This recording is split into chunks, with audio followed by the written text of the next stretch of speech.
Meta Runner, the final season, has officially concluded after around 4 years since the first episode, and so I thought it was appropriate to review it. For this review, I was originally going to review just the final season, but considering my channel was made not even a year ago, why not review the entire series as a whole? Welcome to my Meta Runner series review, which by the way is spoiler free, so make sure to like and subscribe.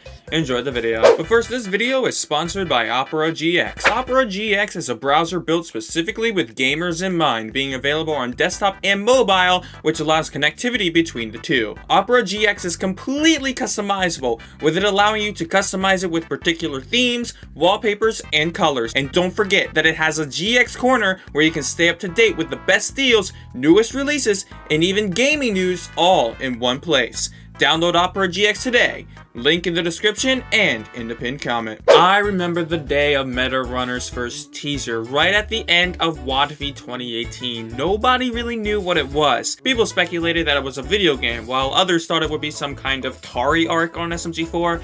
However, Tari being introduced on SMG4 happened weeks before this initial announcement, and people were confused as this was the first character they had introduced to SMG4 that wasn't based on any sort of pre-existing character. And in my opinion, I think introducing Tari into SMG4 before the actual show began was possibly the best decision Glitch Productions could have ever made, as when the official trailer for Meta Runner dropped, people already were comfortable with Tari and familiar with her, which made SMG4 fans actually want to watch the show. They wanted more Tari, and so laying the foundation for a fan base before the show had even started, which in return also laid down the foundation for more animated shows to arise following Meta Runner. Many people may look at this and think to themselves that this show is only popular because SMG4 is popular, that fans of SMG4 are naturally going to be fans of Meta Runner. Now, while a lot of fans may be fans of both series, Meta Runner is such a good series that it has generated fans that have never even watched SMG4. The reasoning for that is because it's simply that good of a series to watch. There wasn't a single moment in the entire run of the show where I thought it was boring. And for a first high quality animated show that this indie animation studio has done,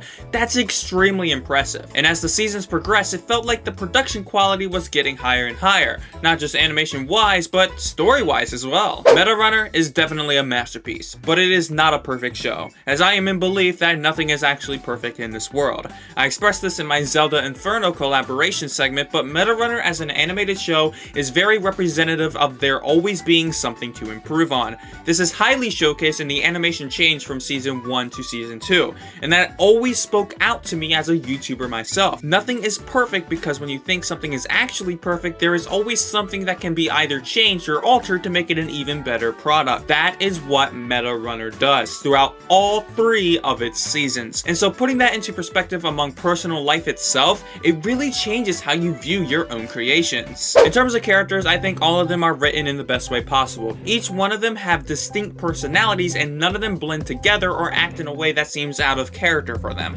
By the end of the series, I ended up loving the entire cast, and of course their voice actors all did a terrific job as well. I don't know if I like the cast because a lot of the members are girls and I relate to girl characters a lot in shows and movies, but regardless, Glitch did an excellent job writing each individual character arc and character personality as a whole. The only thing I was kinda disappointed in terms of characters is Lamar, as he had a lot of potential in the series and by the end we didn't know very much about him other than what we knew of him at the start. However, Glitch said that they did have an entire backstory planned for him, so perhaps his backstory was scrapped because it didn't contribute to the overarching story enough. Maybe in the future, a spin-off based around Lamar can make an appearance. And if you're looking to get into Meta Runner or you're coming from SMG4, the series is kind of short and is very simple to get into. Unlike SMG4, where it is definitely very hard to understand where to begin, Meta Runner is nothing like that, as every episode is currently numbered and up on the Glitch Productions channel. Overall, the series is very short, with each episode being roughly 10 to 20 minutes long, with a few exceptions here and there. It's also very short, with 28 episodes going across 3 different seasons. Now, the short episode length doesn't make it a bad show in the slightest, but it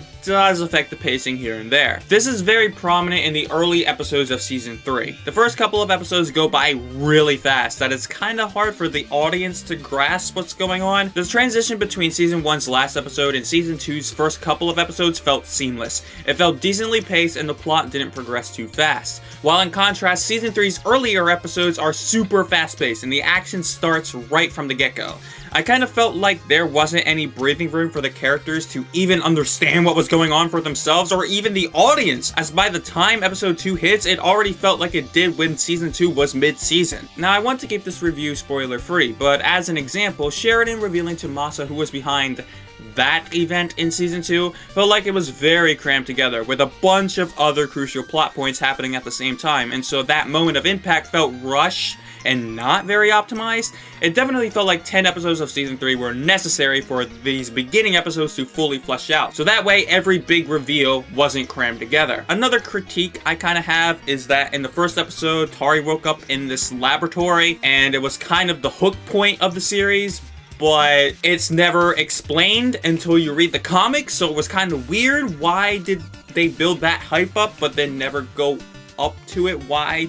I don't understand that, but these are all very minor criticisms. Honestly, this show was so good that I hate even mentioning these criticisms in the first place. That's how good the show was. As in comparison to something like SMG4, where the show seems to be everlasting, there are bound to be plot holes and retcons throughout the series, and character development can easily repeat itself. MetaRunner has a set story, and I believe that set stories hold a lot more potential than endless series like SMG4. That's why I believe I had so few criticisms of MetaRunner as in comparison to SMG4, where I seem to critique the writing a lot in that one. Anyway, if you're watching this review because you want to get into MetaRunner and you don't know if it's worth it, trust me, it's a good watch. The show doesn't drag on for too long, and so in one binge session you could probably finish the show in around a day. MetaRunner, really good show, especially for a first high-quality animated show that Glitch Productions has done. So I'm definitely looking forward to any future projects that Glitch will do in the future. So thanks for watching, and check out the MetaRunner Corpse Theory.